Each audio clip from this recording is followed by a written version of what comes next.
JJ Redick is in the pole position to be the Lakers head coach. In fact, it is so far along that he's actually putting a coaching staff together. That JJ Redick is putting a staff together of assistants to coach the Lakers.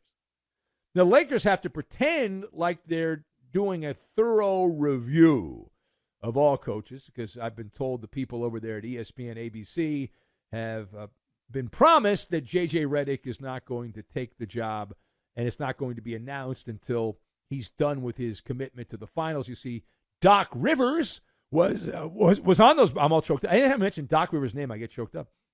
But Doc Rivers was on those broadcasts and left during the season to go coach poorly the Milwaukee basketball team. So Redick's, they can't announce it until after this is all done, which will be sometime in mid-June when he takes over. But Redick's not twiddling his thumbs. He did a round of interviews, the old car wash, they call it, including a stop at our audio home in Boston on the Sports Hub. Now, I don't know if you heard about this or not. I did not hear about it until after the fact, but Masshole Mickey and several other of our comrades from the Commonwealth popped up on my radar because of you guys. So I heard it, and I wanted to discuss it because you guys thought it was the craziest thing and all that stuff. So for those that didn't hear it, which is probably most people, JJ Redick had a very, I'll use the T word, tense. He had a very tense conversation with the Afternoon Drive show in Boston. He was invited on as a guest. I think he was a paid guest. I don't know for sure. They did a commercial for a gambling company, which leads me to believe that he was a paid guest, and that's why he did it on the Felger and Maz show. But he pretty much refused to give any straight answers. And he spoke in cliches and platitudes. The hip, cool podcaster JJ Redick was not hip or cool at all. Some of the highlights of this, to give you an idea of how unusual this was, I don't even know if unusual is the right way to describe it. Normally when you talk to dumb jocks, they talk like this, but when they're pretending to be podcasters or something else, they don't talk like this. So he said, among other things, he said, if the Celtics don't win this year, he said it's because the better team won. It's right off sportscliche.com. Later on, he claimed that you don't get outworked at this stage of basketball, that no one is lazy in the NBA. That's a famous line there he implied from JJ Redick. Talked about the math working. Said even though Jason Tatum can't hit water if he fell out of a boat, he should continue to shoot three-point shots at a high clip. All right, so let's discuss the question. How would you describe the JJ Redick conversation there on local sports radio? So I've got central casting, mouthwash, and quality control. Got all these things. We'll put them all together, and we'll take the mustard off the hot dog, because JJ Redick is quite the hot dog. Number one. The word for this is combative. I don't know the backstory. It's possible that Redick has a beef with one of the guys that hosts the show in Boston. I don't know if that's true or not. Maybe it is, maybe it's not. But it was unnecessary. Like, if you don't want to talk to someone, you just don't do the interview. I'm guessing the way I think it went down, my opinion is that Redick got paid and he wanted the money, so he did the interview. He had to do a bunch of interviews, and so he's like, all right, I'm gonna be an a-hole. I'm not going to say anything interesting, and that's it. He was tiptoeing his way through. He didn't want to engage at all. For me, though, the highlight of this, since I listened to this thing, thanks to Masshole Mickey and the boys, was when Redick was asked to rank the three remaining coaches and his response, who's the top coach, the second coach, the worst coach, and Redick's response was, luckily I don't. That is the chef's kiss for being an a-hole, is what that is. You're literally and figuratively an NBA commentator. You are paid. The job is to give opinions. This is how phony Redick is, right? JJ Redick took shots at Doc Rivers, which is fine. I agree with him on that.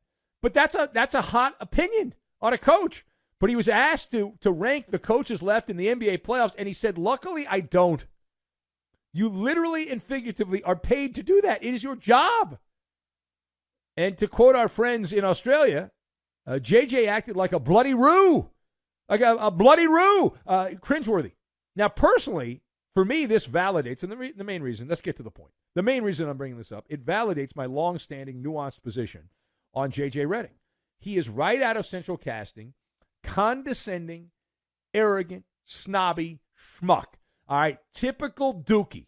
Right out of Central Casting, JJ Redick, just like that punk Justin in Cincinnati, who's a fan of the show. Same thing, right? If the Lakers had any grown-ups running the team, maybe I should call former Fox Sports Radio host Jay Moore and say, hey, Jay, I know you're owning the team. You're married to the owner of the team or whatever. You might want to hire, don't hire this guy.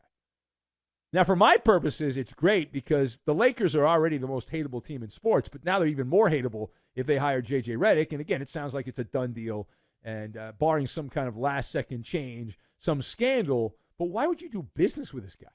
And the very basic thing in any entertainment business is likability. And trust me, this guy, and this is my expertise. I know schmuckery. I know all about schmuckery. Years ago, there was a very small newspaper in the state of Iowa, the Sioux City Journal. And I came on the air and I ripped Iowa State. This guy came, this columnist, I don't even know who the guy was. He's probably out of the business or whatever.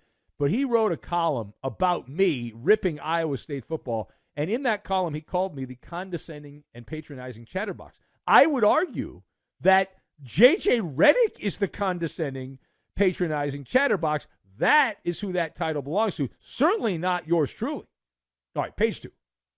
Staying with the mad gas baggery, Stan Van Gundy has raised a ruckus over his recent commentary about the state of NBA officiating. If you were watching the other night, you probably know what I'm talking about.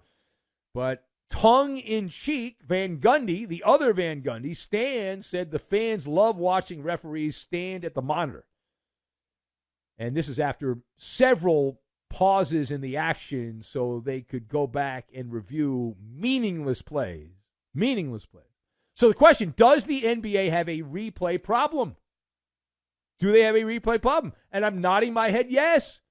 I am nodding my head yes. It is unbearable.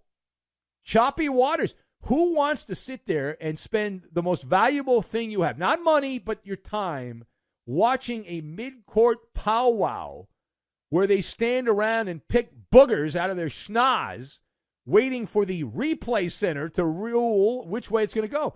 But you've got to get it right. Oh, my God, you've got to get it right, or a nerd's going to be upset. A nerd will be offended. You've got to get it right. Get it right! Even if you're just guessing. Get it right. Now, that's it. Stan Van Gundy, he's got some special mouthwash on this one. He is gargling with boiling water. Okay, boiling. I do not advise that. Because what Stan Van Gundy is doing is attacking the holy grail of the NBA. It's kind of like attacking a certain company that makes airplanes. Bad things happen to you, I hear, according to the internet. The last guy who openly besmirched the NBA officiating was sent to purgatory.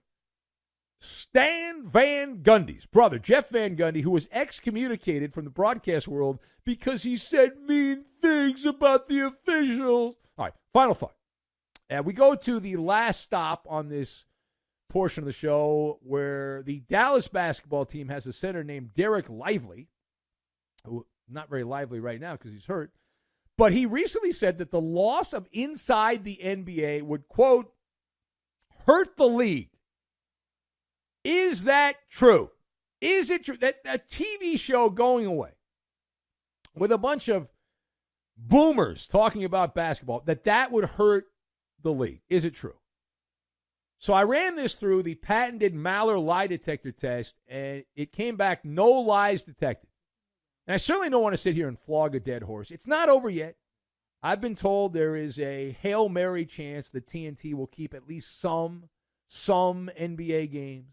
Although highly unlikely. NBC's in, I've been told, from sources not close to the situation. But it comes down to how many games Amazon's going to get and whether they leave any to TNT or whether they just give them all to TNT or give them all to Amazon. That part of it, from what I understand, has not yet been decided. But financially, here's the way I'll answer the question. If the Charles Barkley Inside the NBA show left, would it hurt the league? Yes. right? Financially, the answer is no. The NBA will be fine financially, but the problem is quality control. The product has gotten worse. It hasn't gotten better in the NBA, right? Players are softer. They don't want to play. I know I'm going to get that. Jerome and Charleston's going to get all upset with me. But they're just lazier. The product is not as good. The one thing that is better now than it was years ago is the TNT studio show. And so if you get rid of that, ultimately you're in the entertainment business. You're going to be less entertaining. I know there are a number of people, I'm raising my hand, I'm in this category, who watch on random nights in November and December on a Tuesday night or a Thursday night. I'll watch because Charles Barkley, Kenny Smith, and EJ are often more entertaining than the games themselves. And I'll tune in and say, can I time it? I want to tune in to halftime. I don't want to watch the game, but I want to watch halftime if the game blows.